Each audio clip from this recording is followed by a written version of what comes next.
What's going on, folks? Welcome back to another episode of the Locked On Pitt Podcast, your daily podcast covering the Pittsburgh Panthers, part of the Locked On Podcast Network, your team every day. As usual, I am Nick Farabaugh, right for Pittsburgh Sports Now, call games for WPTS Radio, and I'm a production assistant at ACC Network. And folks, today we're going to talk a little bit more in depth about Pitt basketball. We're going to talk about just how good John Hugley is, and we'll talk about potential NBA aspirations for him. Is he good enough to reach that level? We'll also talk about the improvement of Femi Odukale over these last few games, and we'll talk about the importance of Pitt keeping this core together down the stretch. It's all coming up here on Locked On Pitt.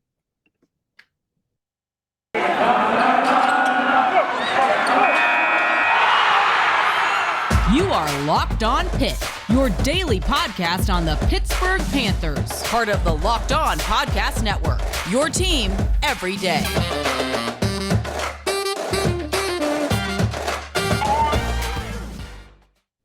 What's going on, folks? Welcome back to the Locked On Pitt Podcast. As always, thank you for making the Locked On Pitt Podcast your first listen every day, folks. I always appreciate it. And more importantly, if you are listening on YouTube, like, subscribe, comment, give me all that feedback, turn on the notification bell. Make sure you're ready when all the new episodes come out. If you're listening to this, leave a review, leave some feedback. Always enjoy it, guys. As always appreciate all the support in whatever medium you give me it. So now, folks, today I want to take a little bit more of a step back, and I want to talk about Pitt basketball at large a little bit more, because I think that is where maybe we can find a little bit more inkling than just say, this is what's happening on the court. Yes, we know Jeff Capel is going to be back, and we'll talk about what they need to do for the offseason when the offseason comes around. I don't want to spoil that talk too early before we know some things that could happen. But I think the first order of business is what Pitt needs to do down the stretch to continue building, and what that win against North Carolina meant for them, and overall where they have to go.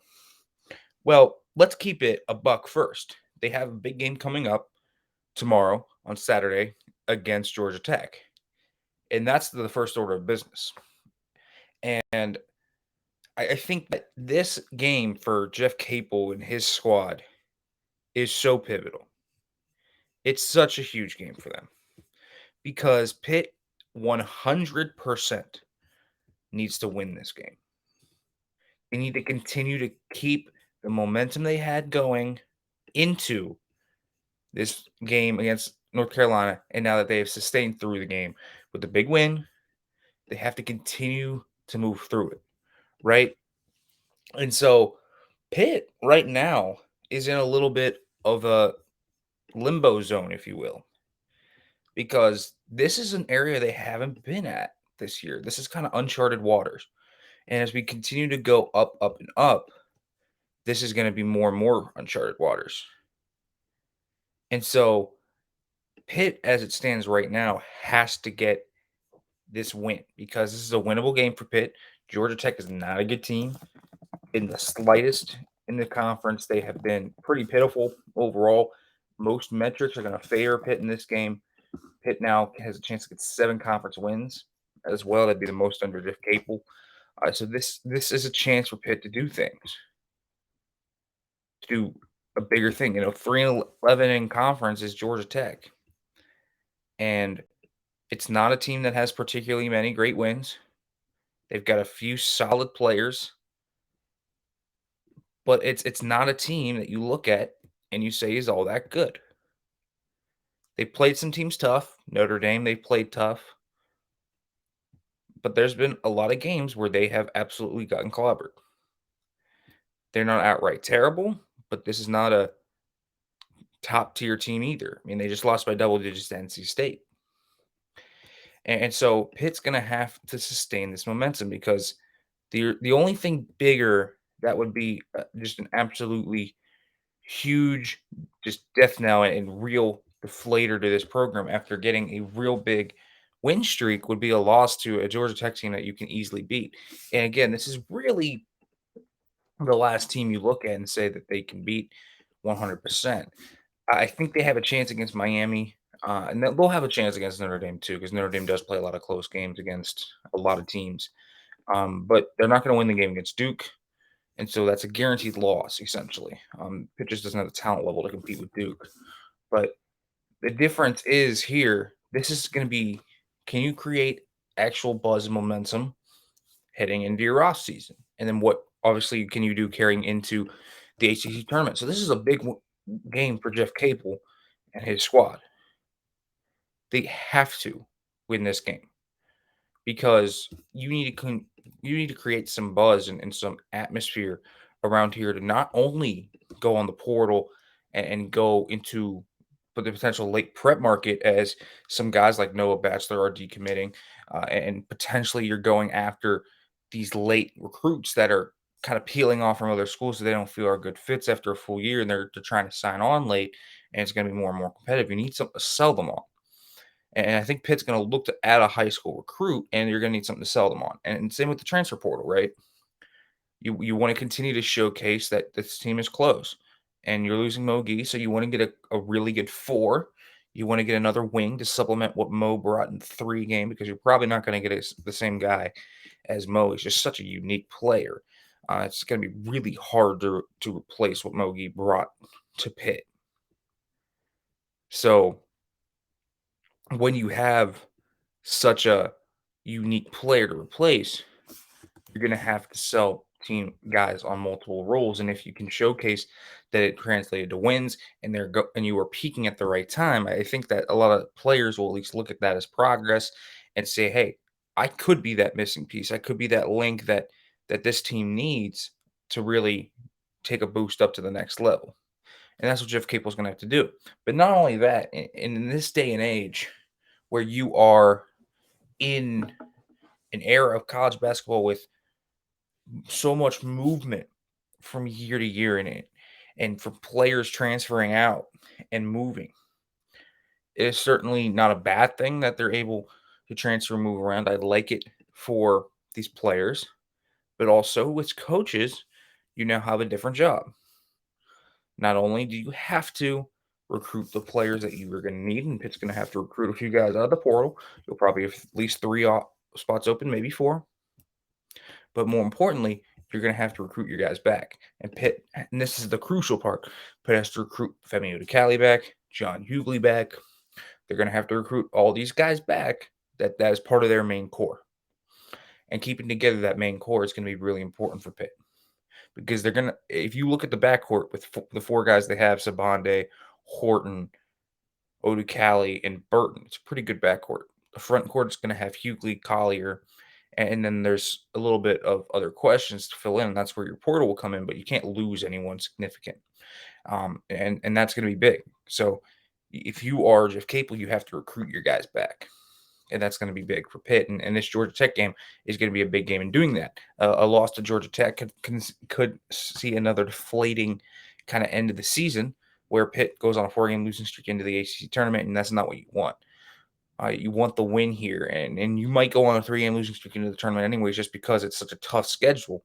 But if you can at least ride a 4-game win streak and then build on something, stay competitive in these last 3 games as well, and showcase that you are building actually something here to work with, I think that's much more, I guess, convincing to a lot of guys when you have to keep them here and then go outside of it. So this Georgia Tech game is huge for the future of the program, I think, because it's going to really tell you if this team has grown and kind of meshed together and has overcome what you would think from a normal Jeff Capel team.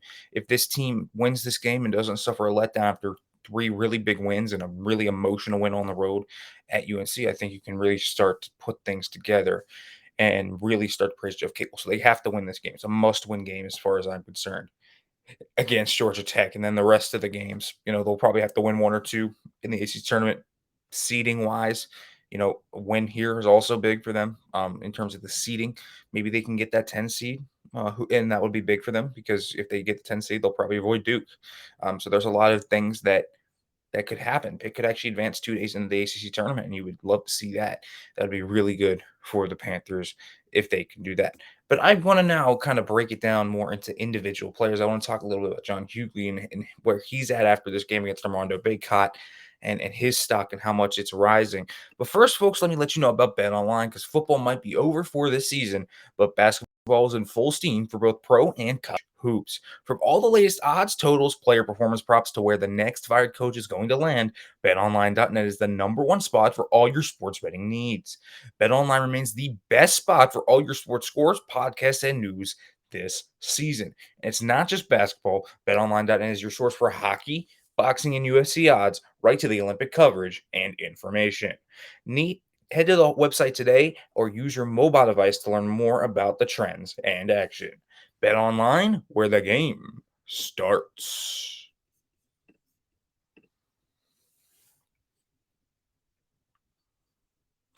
All right, folks, welcome back to the Locked On Pitt podcast. And as we continue to talk here a little bit about Pitt basketball and shifting it from a team perspective to a program perspective, I want to talk a little bit more about individual.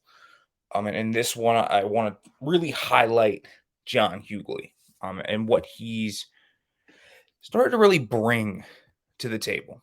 And I think that his growth over the year has been so huge. And we're getting to a point here now where I think we have to start worrying not just about a transfer. And I'll say this, I think a transfer is less likely than people think. He's stuck by John Hugley. Jeff Capel did throughout his process last year. They seem really close. The Brush program really loves Jeff Capel and that staff. I think John Hugley really likes it at Pitt. So my guess is that this doesn't happen. In terms of when you actually look at the transfer market, I think they're going to get John Hugley back if that's the option. If it's between staying at Pitt or transferring, I think you get that. But I think there's a third option here that's a little bit more of a tempting one for John Hugley, and that's the draft, the NBA draft to be specific. And here's the thing, it really doesn't preclude Hugley from doing anything because he has his options open, right? So for two reasons, I think that as he continues to grow, he puts up a great game against Armando Bacot from the early season where he was a guy that was a little bit tentative against guys bigger than him to a guy that now is willing to just bury his shoulder, be more physical than you, and just really power drive into you. We've seen the growth of John Hugley as a physical player. He's really used his frame, and he plays like his frame is built now. He's gotten much more creative in his post moves. I think he still can improve there.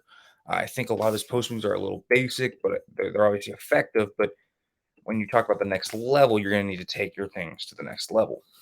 And here's the thing, is that John Hugley is developing some things. One, he's just an absolute free throw volume shooter. And he's a good free throw shooter, so that's really good for him. Defensively, he showcased a lot of good things recently too. Early in the year, you saw he had heavy feet. Wouldn't feel like he would slide his feet. Didn't feel like he was nimble enough for a big man. And now he's playing with a lot better edge. He's hedging screens. He's down low in the post, playing it very well. He's relentless on the boards. He's doing a lot of good things that post players do. Now, there's a few things about Hugley that you've really seen come on recently, and that's the passing out of double teams. I think that when pressure is applied to him in the low post, he's really gotten the ability to use the court vision to become an effective big man passer, which has really made him valuable. And I think he has great hands. I think that's a big boost to him. But I think his defense and his passing ability over this past week and a half or so have really been the boons to him. And I think we have to talk about after this Baycott one whether he's going to enter the draft or not.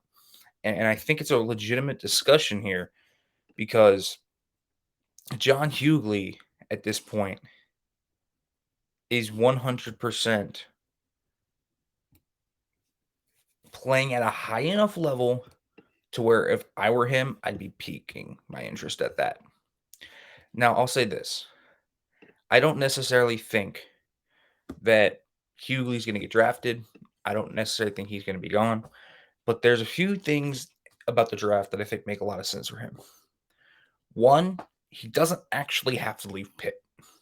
So you could sign with an agent, and we talked about this with Justin Champagnie last year when he entered the draft. It always felt like he was probably gone.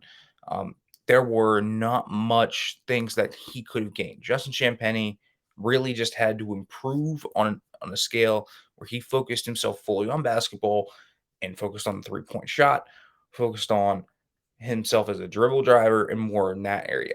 There was different things for Justin Champagnie. He really didn't have any more room to improve in the college game. And if he was to come back this year, he would have had to have the team around him that he believed could get to the NCAA tournament and was worth it. And he also had injuries that he dealt with. So there's a lot of different things that were working with Champagnie that aren't working with Hugley. But because you can return, you can still sign with an agent as long as you don't get money. You can sign with an agent, and you can explore things in that regard. So here's the thing: John Hugley can sign with an agent, go to the combine, talk with teams, not get drafted, doesn't want to sign a deal or anything like that, and can come back to Pitt. And going through the process, I think, is something that is going to really intrigue him. I don't think he's going to get drafted. If guys like Kofi Cockburn can't get drafted, I don't know if John Hugley will. Now, Hugley, I think, has more to gain from coming back too. And I say this because when you look at what he brings to the table, and specifically what John Hugley has to work on, rim protecting is the first thing. I think this is where he can improve upon right away at Pitt. And I think the other thing is that jump shot that he's working. He has the touch to do it. He doesn't have the consistency yet to do it. I don't think he has the comfortability to work outside of the paint just yet, outside of a spot up shooter. Now, if you can become that stretch 4 and 5, because he is smaller than it would be, and his game at his size is not going to necessarily translate to the next level in that regard.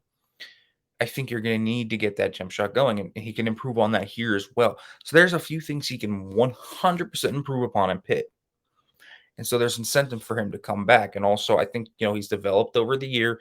Jeff Capel and staff have really nurtured him really well, and have allowed him to get through his tough times. And he's grown through it. He's grown through adversity, and Pitt staff has stuck by it, giving him some tough love, but he's grown through it. And I think he sees the direction in everything that Jeff Capel and his staff are doing for him. So there's a lot of direction to it all, and there's a lot to gain. But I think you have to worry about him going to the draft because it makes sense here. He's grown so much. He has the production. He also has the performances. But more importantly, he's a guy that absolutely has nothing to lose by doing it. Really. I don't know what you lose by entering the draft if you're John Hugley, because you don't have to go there. You don't have to leave. You can come back. And so, more importantly, this is a guy that should explore that area, should see what the process brings him. And I think it's something to be worried about for sure. I don't think he's going to get necessarily a big enough contract. I think Pitt can set up NIL deals. If the money is the issue, he can still get paid here. Because of that, I think Pitt's going to try and set up NIL deals. They just announced the NIL launch of Pact last week. So there's an ability to maybe get some NIL deals. If that's an issue, if you wants to pay a little bit more, you can get him an NIL deal. And so there's a lot of things that you look at with John Hugley that makes sense for him to go and explore the draft. And he's grown to that. It's something that Jeff Capel and stuff have to be worried about in the off chance he might leave. He's going to explore it, and you won't know necessarily until June if he's going to come back or not. And so I think it's something to be prepared of, and I think it's a possibility that Pitt fans have to take on in reality and really be prepared to see overall come to fruition. All right, folks, as we continue to talk here on the individual level, I want to talk more about Femi Odukale and kind of his improvement over the year and where I see him going in the future and how important he's going to be. But first, let me let you know about Built Bar, because this is the time of year that I know everyone pretty much gives up on their New Year's resolutions, but not this year, because you can stick to your resolution right now, especially if that is to lose weight or eat right. It's all thanks to Built Bar, because it almost feels like it's not a resolution because you can actually enjoy eating them. So have you tried the Puffs? Because if you aren't, I'm telling you, you're missing out on one of the best Built Bar tasting bars. Puffs are the first ever protein infused marshmallow, and they're fluffy, they're marshmallowy, they're not just a protein bar, they're a treat, and they're covered in 100% real chocolate, and they are a fan favorite with some incredible flavors, including yummy cinnamon Z, churro, coconut marshmallow, banana cream pie. They're all so good, and they have a chance to be your favorite. And all Built Bars are coated in 100% real chocolate, including puffs. And listen, you also get all the benefits, though, of a protein bar as opposed to a candy bar. So Built Bars are low in calories, low in sugar, low in carbs, but high in protein. So it's just like a protein bar, but it tastes good. So here's the down low, folks. Go to built.com, use the promo code LOCK15 and get 15% off your order. All you have to do is use our promo code LOCK15 for 15% off at built.com.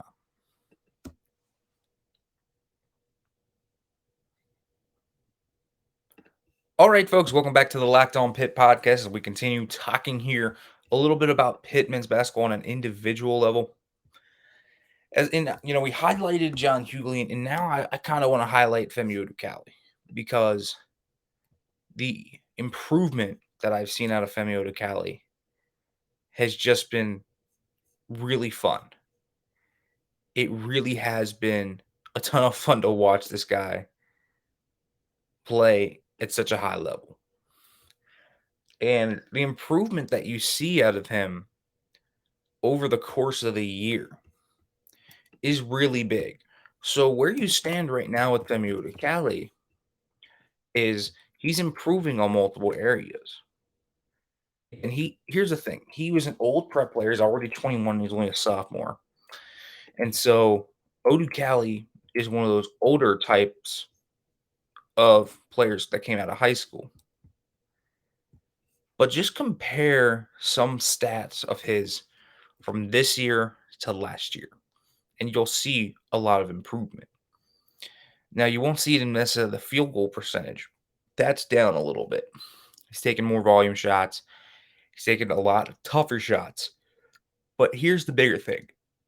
The rebounds are up. I think this has been something for Femi Odukale. He's really embraced the boards as a mechanism for him attributing to the team more when he's not on. And Femi Odukale has his off nights. But here's the important thing. When he has his off nights, it doesn't really matter as much anymore because while he might not give you the offensive production, he does great on the boards, and his defense is such a big boon to this team. The defense part of this has also been really cool. Femi's a guy that can defend 1 through 4, and that makes him a really versatile, interchangeable defender. He can grow there as well. And eventually, as he continues to grow, and maybe Pitt gets the point guard this offseason, he can work from 1 through the 4. And when you're going to have so many, if you can add a point guard and you have all the guys coming back, you can play a smaller ball lineup where Femi Odukale is actually the power forward. And that's such a unique player. Femi Odukale is a complete unicorn in terms of what he brings to the table because he is so lengthy, he's so explosive, but he's got good handles. He's got the ability to handle the ball. And he's got a developing three-point shot. And this is something that at this point is now becoming really something to monitor. Femi Odukale is now up to 36% from downtown. And that's an improvement over last year now. Again, it's not great, but it's going up. And that's been something huge for him. Odukale's been a better free throw shooter, but at large, 64% free throw shooter this year compared to 49 last year. And over the past month, he's shooting 73% from the stripe. That's over the past 8 games. So it's not necessarily a small sample size either. Odukale is becoming better, more efficient in getting those free throws down. He had a key 1-and-1 yesterday. But the bigger thing that was at large in terms of that is that he gets to the free throw line so much.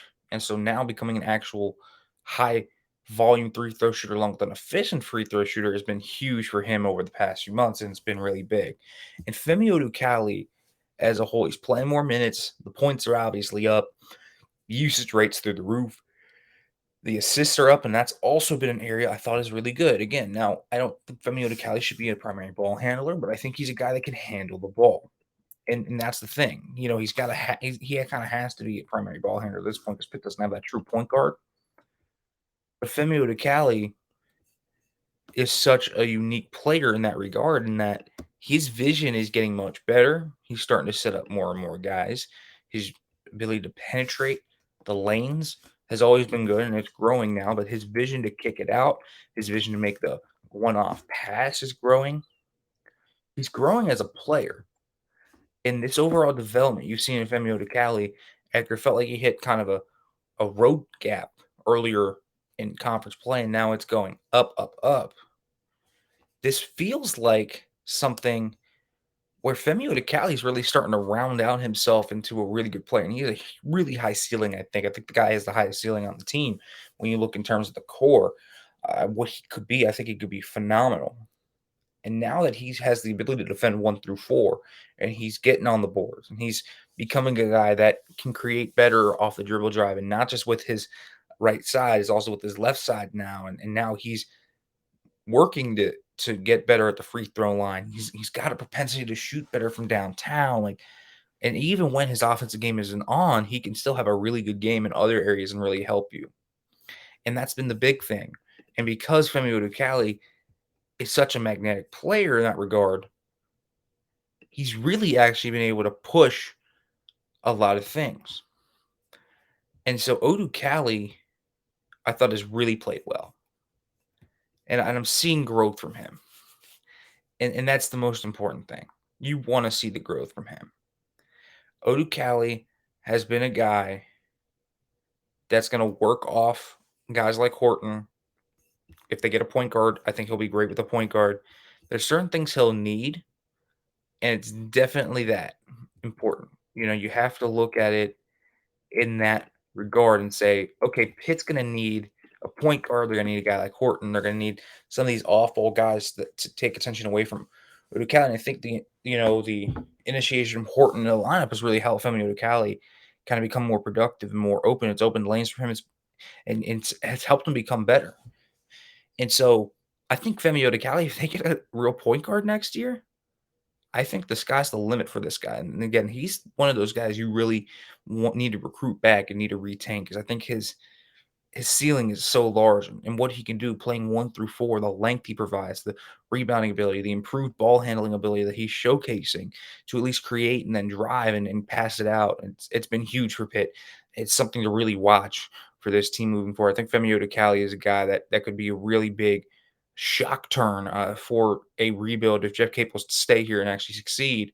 I think Femi Odukale is going to be a key part of that core that's really going to turn this thing around.